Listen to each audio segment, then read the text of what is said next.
Anatafuta stori nzuri ya kuwasilisha kwa watazamaji wake, mwisho anajiingiza kwenye balaa linalomgharimu uhai.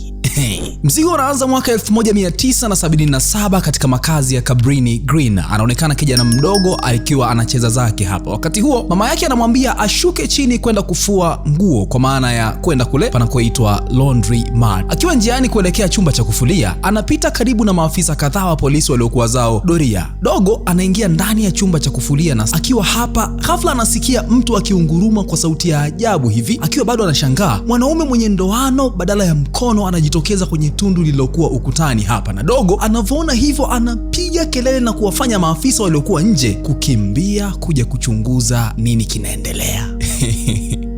Sawa.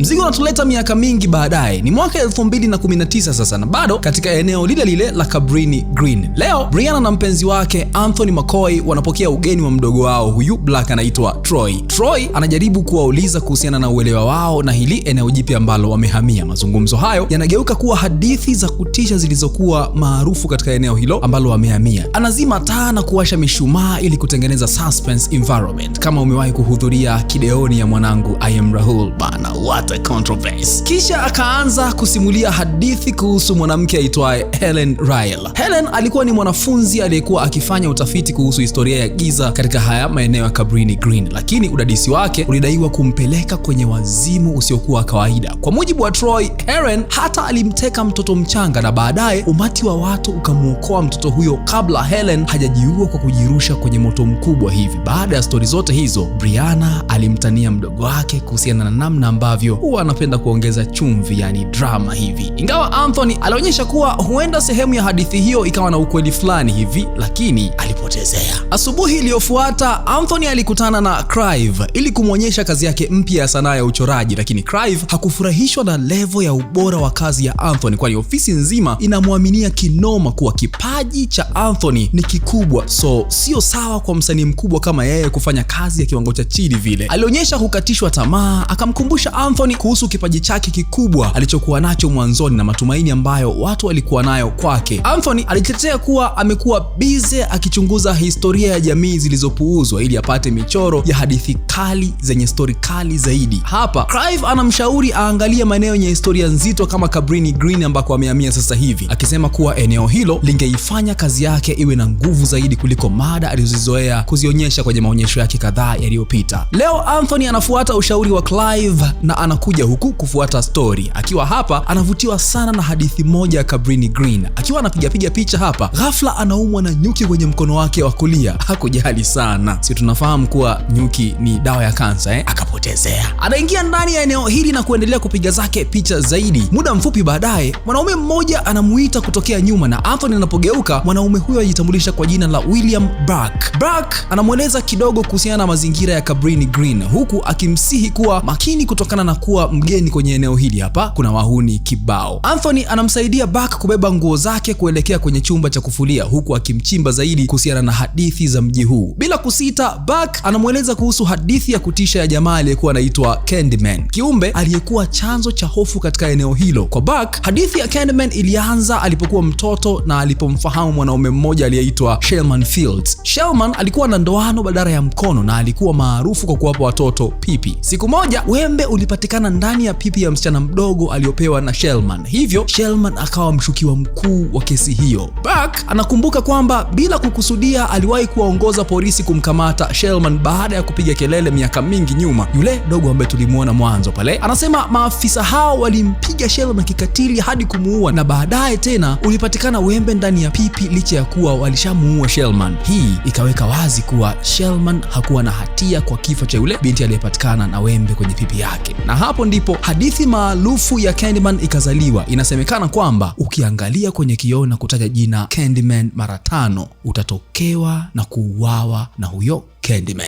Story hiyo ilimfanya Anthony ajikite zaidi katika kazi zake hivi sasa. Akaanza kutengeneza mfululizo wa michoro iliyochochewa na hadithi ya Candyman. Brianna alipoingia, Anthony alifurahia sana kumwonyesha kazi zake mpya zilizokuwa zikieleza chimbuko la Candyman. Kwa Anthony, Candyman alizaliwa kutokana na ukatili na ukosefu wa haki, kitu ambacho mara zote amekuwa akikizingatia katika kazi zake za sanaa. Brianna aligundua kwamba mtindo wa Anthony ulikuwa moja kwa moja sana. Karibu kila kitu kilikuwa wazi, tofauti kabisa na wasanii wengine ambao huwa wanachora kwa mafumbo hivi kina kipanya. Lakini kwa Anthony ilikuwa tofauti, maana anajihisi kuna connection kinoma na akili yake inamwambia kuwa hajawahi kuwa na uhakika na connection kubwa kama alivyonayo sasa hivi kwenye story ya Candyman. Brianna mkewe anamhimiza tu aendelee, akisema huenda hata bosi wake Clive akaipenda kazi hiyo mpya ya Candyman. Wakiwa bado hapo, Anthony anamweleza changamoto ya kutisha ile hadithi kuwa ukitaja jina la Candyman mara 5 mbele ya kioo inasemekana atakutokea na kukuua. Baada ya mazungumzo hayo, Brianna anaona kitu cha ajabu kwenye mkono wa Anthony. Palikuwa na alama iliyokuwa imeachwa na nyuki aliyemuuma jamaa. Bado Anthony anaipuuza na anasema kuwa ingawa aliumia baada ya kung'atwa, lakini sio issue zaidi ya muasho tu wa kawaida ambao umebakia. Leo Anthony ameandaa maonyesho ya sanaa kuhusu story ya Candyman. Sasa ili kunogesha zaidi, akaweka kioo mbele ya wageni na waliombwa wageni wote kujiangalia na kutaja jina la Candyman mara 5 mbele ya kioo hicho. Lakini mwitikio wa watazamaji haukuwa mkubwa kama Anthony alivyotarajia. Akiwa hapo anakutana na ukosoaji mkubwa kuhusu ubunifu wake huo. Hii inamkasirisha kinoma Anthony. Hali ya hasira inamfanya agombane pia na wafanyakazi wenzake akina Clive, na baada ya tukio hilo Clive na mpenzi wake Jerica walibaki kusafisha eneo hilo la maonyesho. Wakiwa peke yao kabla ya kulambishana, Jerica anaanza kufanya mzaha kuhusiana na story ya Candyman. Kwa utani akalitamka jina la Candyman mara 5 mbele ya kioo ili kuthibitisha kwamba hakuna chochote ambacho kinaweza kutokea. Lakini ghafla hivi Candyman anatokea, anamshambulia Jerica na kumuua kikatiri mno. Clive anabaki ameganda kwa hofu na anajaribu kukimbia, lakini anavutwa kurudi nyuma na kukutana na hatima hiyo hiyo kama mpenzi wake Jerica.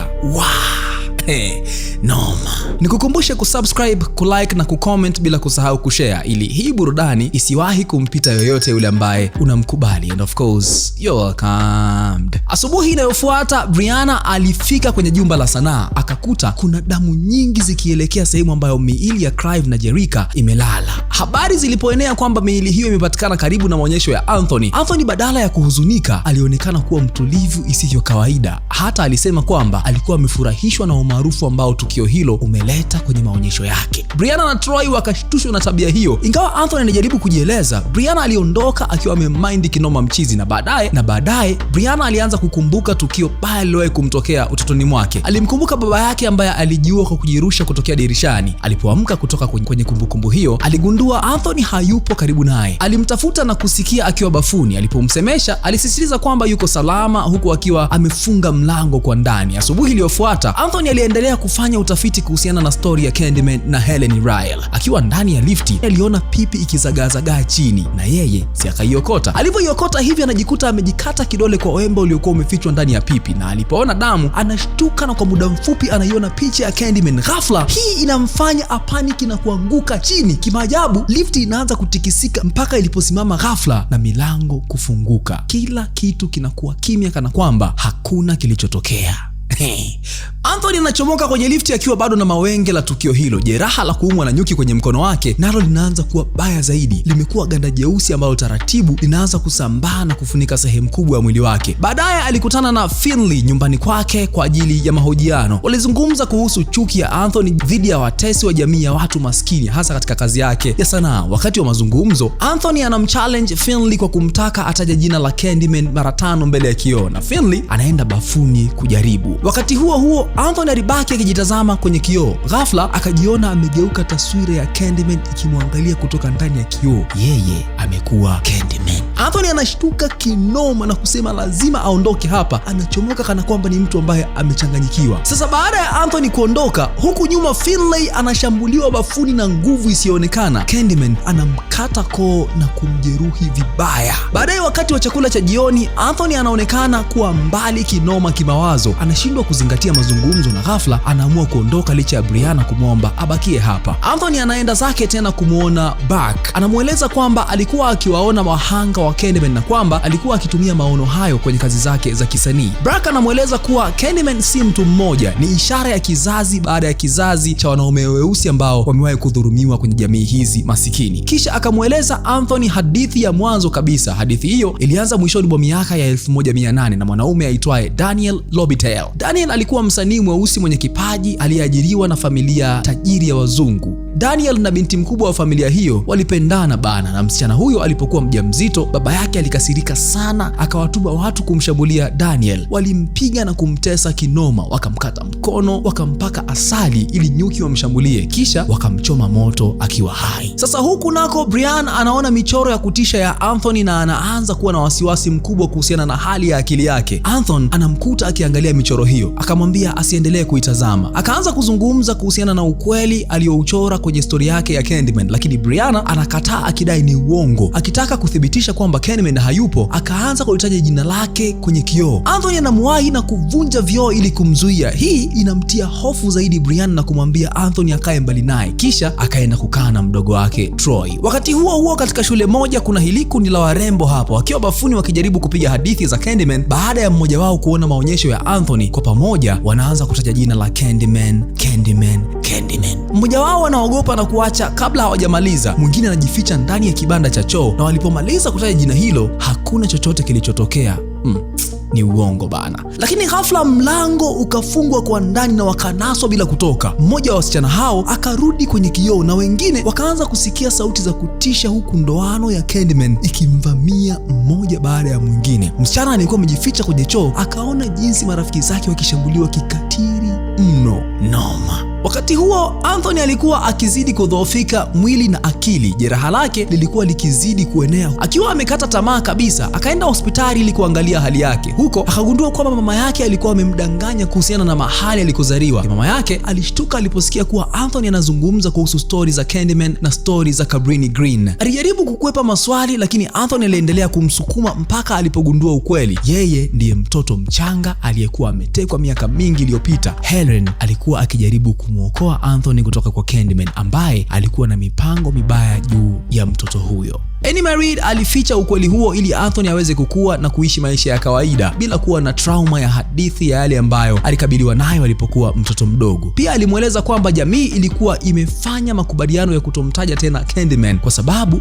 waliogopa kwamba kumzungumzia kungeweza kuisha laana hiyo ambayo wanaamini ipo miongoni mwao. Licha ya mama huyu kuomba msamaha huku akilia, Anthony aliondoka akiwa amevunjika moyo kabisa kuhusiana na mama yake. Sasa huku nako Troy pamoja na Brianna walikuwa na wasiwasi juu ya uzima wa Anthony. Brianna akakumbuka kuhusiana na story ya Candyman na hapa akaamua kufunga safari kwenda mpaka Cabrini Green kumtafuta. Alipofika huko, Burke akamteka na akampeleka kwenye kanisa lililotelekezwa hivi. Huku anakutana na Anthony. Anthony alikuwa katika hali mbaya huku mwili wake ukiendelea kuoza na kubadilika. Brianna aliogopa alipomwona Anthony katika hali hiyo, lakini kwa mtazamo wa Burke, Anthony alikuwa amechaguliwa kuwa Candyman mpya, akiendeleza urithi wa watu kama Daniel Lobitel na Shelman Fields, yaani amerithi. Akiamini hivyo, Burke kama mtu aliyechanganyikiwa akamkata mkono wa kulia Anthony na kuchomeka ndoano. Kuona hivyo, Brianna akatimua mbio baada ya kusikia polisi wamefika. Burke akaanza kumkimbiza, lakini Brianna akajitetea kwa kumchoma kwa kalamu mara kadhaa mpaka akaanguka chini. Anthony akiwa dhaifu na karibia kupoteza fahamu, akamfuata Brianna na kuanguka mikononi mwake. Maskini ya Mungu. Sasa ajabu ni kuwa polisi walipofika, bila kuuliza swali lolote wala maelezo yoyote, wao walimpiga Anthony risasi na kumuua papo hapo, na Brianna akawekwa chini ya ulinzi wa polisi.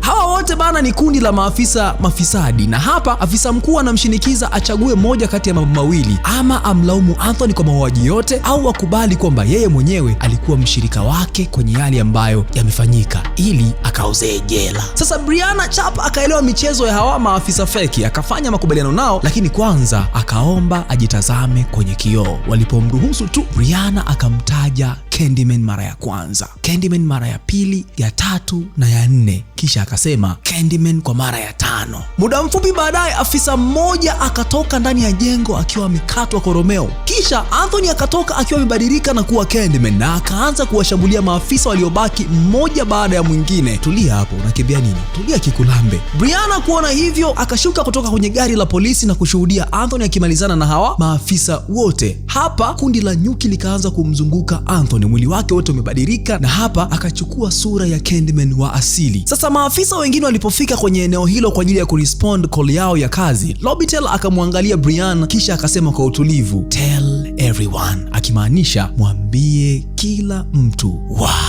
Na mimi natimiza wajibu wangu wa kukwambia kuwa usiwahi kudhurumu maisha ya mtu, maana wengi huwa wanarudi kulipiza kisasi kama Candyman. Hii ni Plain Swahili, mimi naitwa MANOGE Manoge. You're welcome. Subscribe.